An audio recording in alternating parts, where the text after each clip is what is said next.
Hey everyone, Rarity here, time for another blind commentary. And it's analysis day and Josh Scorcher is up in my rotation. Unfortunately, his fiery Joker videos are too long to fit under my 15-minute limit, but I didn't want to just skip him. So instead I'll be looking at some of his other review series, Taking Ponies Too Seriously, which has much shorter episodes. A lot of you have been suggesting I look at this series as well, and I'd read the names here, were I not afraid it might make this video a bit too long.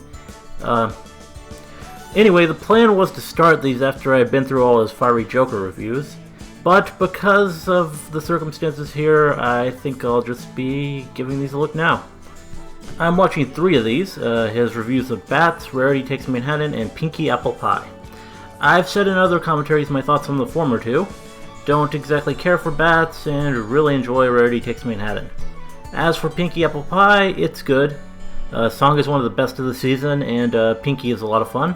There are more memorable Season 4 episodes for me, but it's still a pretty good one. Anyway, very curious to see how these are and how they differ from his other reviews. Apparently these are more earnest and not done as a character. Guess we'll see. Let's get started. Okay. Forward Operating Base Equestria. Yeah, it's on the same channel as Military Bronies React. Boy, was this an episode. Writers, have you been watching horror movies lately? Because this is just a little out there. Yeah, the animation is good. It's nice to see the animators go above and beyond. Yes, the musical number was awesome. I'm a huge Danny Elfman fan. Yes, the moral fit just... What did I just watch? Okay, let's just skip ahead and dive into the meat of this. Spoiler warning. This episode introduces a new species of bat, the vampire fruit bat. These bats are distinctly different from normal fruit bats in that they suck the juices while the other bats just eat the fruit. Why that is and why they haven't shown up earlier is beyond me, but that's not important. Twilight proposes a solution to change the vampire bat's eating habits. Yeah, because that works so well last time with the parasites and yeah. Kill off their families due to starvation. You know, I don't think this is thought out well enough. Anyways, Twilight's spell backfires in a sense, because of course it does, and we see Fluttershy undergo a slow transformation lifted straight out of the fly into some sort of fruit bat / pony hybrid. I hesitate to call this a bat pony or a thestral for the mythology buffs out there because, again, going back to the fly comparison, Fluttershy seems completely driven by the vampire bat's instinct. She doesn't recognize her friends, and at the end she has no memory of what has happened. This is the main reason why I don't think she was a legitimate thestral. She wasn't in control. And also, thestrals as vampire fruit bat / pony hybrids? That just sounds weird. One thing that particularly interests me is that Twilight said she transferred the desire of the fruit bats to feed on apples to Fluttershy instead of fusing them together. This raises some questions. Yeah, it really does. Desire can cause physical changes, like a short-term evolution caused by different biological activity. It's weird. Well, this isn't the first time something like this has happened in the series, see Spikezilla, so it's not entirely unbelievable. But I have to ask, within the equestrian universe, has this sort of hybridization happened before? Have other pony animal chimeras existed? If so, what kinds? That's weird. And under what circumstances? I expect dozens of fanfics explaining the explanation behind I'm sure there are plenty. Confuses me a little bit. The desire got transferred to Fluttershy because she was using one of her abilities. It doesn't make a lot of sense. And Twilight was using one of hers. As Horseshoe Man pointed out. Fluttershy. It's vaguely explained how this works, but I've got a few theories. The first one is one of proximity. Fluttershy was the closest thing to the vampire bat's desires once they were removed, so maybe the desire had to be absorbed by something. I mean, the desire has to go somewhere. The second theory is one of a magical connection. It's not a stretch to believe that since all ponies carry some sort of magic in them, that Fluttershy's magic manifested in a stare ability, and using it taps into her inner magic. So does that mean when a pony uses one of their special talents, they are more vulnerable to magic around them? It's a thought. The third theory is that this was just an accident. You can see why it's called Taking Ponies Too Seriously. Spell that's sure to work, but it comes with some unforeseen consequence. Maybe Twilight's not so great with magic as she thinks she is. Maybe her spells, much like medicine, have side effects if conditions aren't perfect, like magical abilities. You can't account for every scenario. Or maybe magic itself just has unpredictable results. I am personally thinking that theory 3 is most likely, but I could be wrong.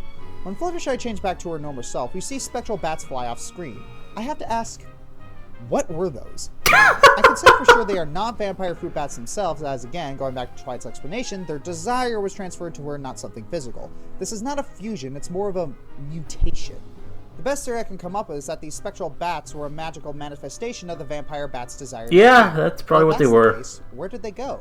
Did they probably back to the screen, or did they fly around and eventually become true vampire bats? Or did they find another host and bond onto them? Honestly, I don't know. It wasn't explained. So in the end, I liked this episode. It was cheerfully creepy and gave me a bit to think about in terms of what magic is and what it's capable of. Or maybe it's a kid show and I'm just taking this too seriously. Yeah, that's probably more likely.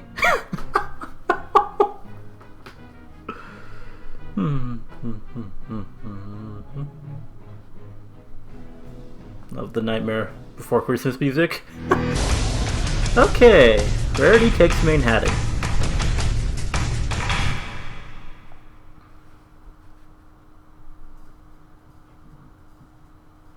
Rarity is best pony. Yes. Hands down. Rarity has been subject to quite a lot of criticism. Many commenters claim that she almost never follows her element of generosity given her materialistic nature.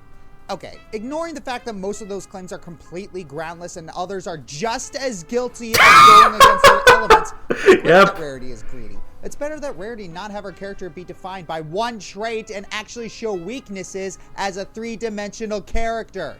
I don't like to think that if you're an element of harmony, it automatically means you showcase the element perfectly all the time. Instead of being the embodiment of the elements, I think what being an element of harmony means that you are capable of showcasing great feats of the element. You are able to follow it when it really counts and things hang in the balance. Sorry, ranty, back to the episode. So, in this episode, we are treated to shots of Manehattan. As an aside, I really hate the city and I hate crowds, and honestly, this episode didn't help. It showcased how everyone's in a hurry to get somewhere and everyone's a f***ing asshole, especially to recently crowned royalty. Yeah. Everyone's got to point that out. All of her friends came along. You know, I'm surprised Applejack didn't want to say hi to her relatives here. I mean, she doesn't see them very often, and she holds family in high regard, and I'm pretty sure they could do with having some people who actually know the territories show them around.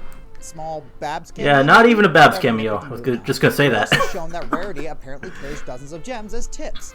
This interests me. The people she tips don't seem surprised in the least that Rarity's paying them in jewels, so this doesn't seem to be an uncommon practice to give gems as tips. Is there some shop they can readily cash these jewels in? And given the consistency of this practice, are these shops common? And is it common knowledge for ponies to know how much Spike paid for train tickets with a gem before, so... You know, when the fandom said they wanted more examples of Rarity's generosity, probably pretty common. I have to say to have a musical number about that was a little heavy-handed. I mean, yeah, it's called generosity. Subtle. I was hoping for again, this is how all the key episodes were. Good too. By the way, the joke beforehand, you could totally tell that was a Dave Polsky move. A little hypocritical humor is fine every now and again. When all of Rarity's dresses get stolen, it's totally believable. Rarity is a small town girl where everyone trusts each other, so it makes her very easy to be taken advantage of. And what's great about this was that Rarity being manipulated wasn't due to her being an idiot. Don't get me wrong, I was suspicious of that mayor the whole time, but how is Rarity supposed to act on it? Was she just supposed to say, no, because I think you might backstab me? I can totally relate with the feeling that Rarity has going on here. You know, when you try to do something nice for someone, usually a complete stranger, and they just stab you in the back? Well, that happened to me, except I got scammed out of $300. Needless to say, I felt violent. That sucks. I also didn't want to show a good deed to anyone ever again. But I got over it eventually because the moral of this episode was the conclusion I came to. I like the little heartwarming moment of how sometimes if you want to change the world from cold-hearted and cruel to generous and kind, the best method to show the way is through example and continuing to be the light in the darkness even if you can't be it all the time. I also like the whole you were a jerk but that was just an out-of-character moment and it's going to take more than that to not want to be friends. Like a three-dimensional character! Yeah! The thing that surprised me is how much the elements were referenced. You see in fanfiction that each pony's respective element is referenced all the time, but in the show they're kind of less important. We usually don't see the elements referenced unless it's a season finale or premiere, and in this one we see two ponies' elements referenced casually. Not complaining, just an observation. Still, one thing that kind of bugs me is what Rarity used for her line as replacement. Yeah, vandalizing your room is a great idea. I sure do hope that the staff don't get mad or anything. That was kind of weird. Also, what did Hoity Toity describe Rarity's first line of dresses again? A mismatch of everything except the kitchen sink. There was even soap on the clothing. Did she learn nothing from I don't know, I just don't get it. At least it looked better this maybe time. It's just a kid show and I'm taking this way too seriously.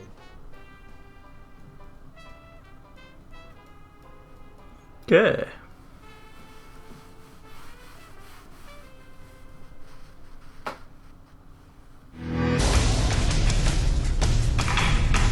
Next one.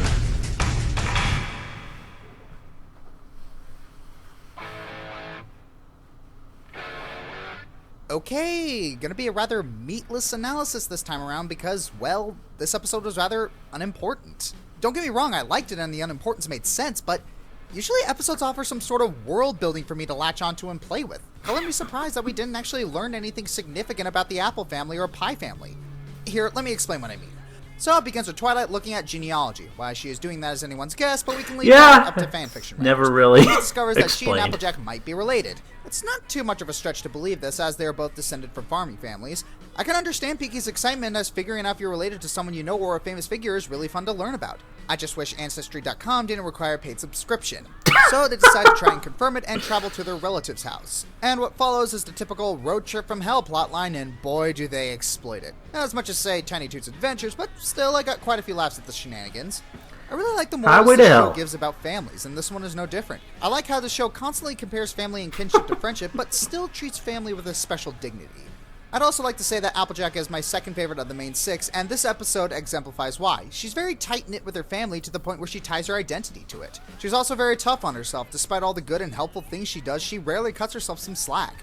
She also has a tendency to make herself physically suffer and tell half-truths in order to keep others' opinion of her high when all she's really doing is lowering their opinions of her. And again, in this episode, she wants to tell another half-truth by only showing Pinkie the good side of her family. And before the Applejack is the element of honesty and shouldn't lie brigade comes, this is still keeping with Applejack's character. Almost every time Applejack told a half-truth is because her pride got in the way. Even though Applejack has the virtue of diligence, as in she showcases integrity and fortitude, her vice is pride, which constantly gets in the way of her being completely honest. And this makes her a three-dimensional character.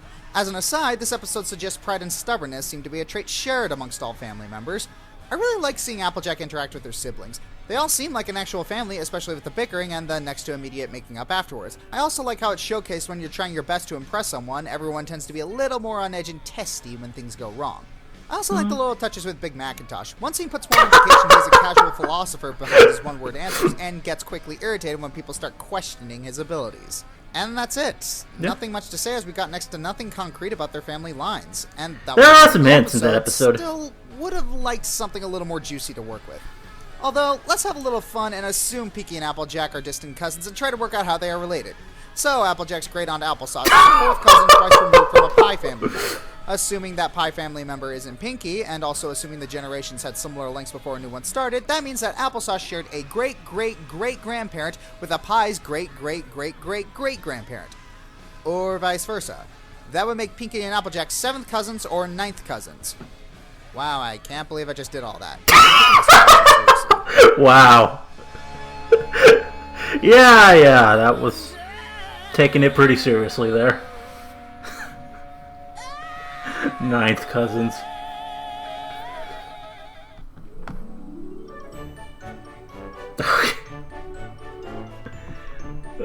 Well, very different from his other reviews. These were definitely more patterned off of what other analysts like Silverquill are doing. And he is definitely in a whole other persona while doing them. If I didn't know it was the same guy, I don't think I'd have even suspected it. Really does go to show how much the Fiery Joker is a character, I think. They were pretty fun, though. I think the Fiery Joker ones probably have a bit more entertainment value overall. These are more informational and more focused on him really delving into the details of an episode, as opposed to just being more driven by the humor. They weren't unamusing, though. He had a few good jokes and amusing observations scattered about that made it more than just a dry review. I could see myself looking at more of these in the future. I probably will continue with his other reviews first, though, as I do feel there's probably a bit more to react to in them. Anyway, hope you liked the commentary. Let me know if you did, and see you in the next one.